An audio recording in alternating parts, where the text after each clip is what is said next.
Niat tiga pria asal Madura, Jawa Timur untuk pesta narkoba jenis sabu terbongkar Polres kawasan Bandara I Gusti Ngurah Rai. Mereka ditangkap di Jalan Uluwatu, Kelurahan Tuban, Kuta Badung pada Rabu 7 Februari. Usut punya usut, demi membeli dan menikmati barang haram tersebut, trio Madura berinisial AK 43 tahun, FA 20 tahun dan AS 20 tahun ini sampai melakukan patungan.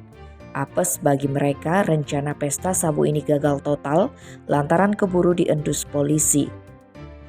PS Kasihumas Ibda Nyoman Darasanu menerangkan, penangkapan ini merupakan hasil pengembangan informasi yang didapatkan anggota Satres Narkoba dari masyarakat.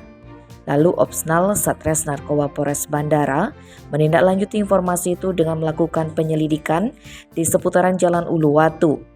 Ternyata di sana seorang laki-laki yang gerak-geriknya mencurigakan. Maka dari itu aparat memberhentikan laki-laki yang mengaku berinisial AK tersebut untuk diperiksa. Sehingga terungkap bahwa pria itu terlibat narkoba.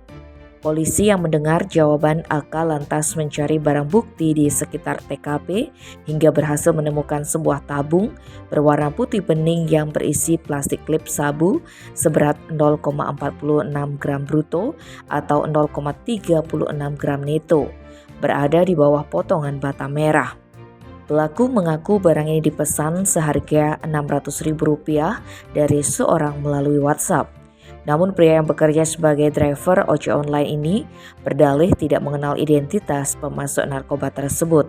Rencananya AK akan memakai sabu itu bersama dengan pelaku lainnya di tempat kosnya Jalan Nusantara Tuban. Pelaku juga mengakui barang ini dibeli secara patungan bersama dua orang teman lainnya, masing-masing mengeluarkan uang sebanyak Rp200.000. Petugas pun langsung menangkap dua teman AK yaitu FA dan AS yang bekerja sebagai buruh proyek.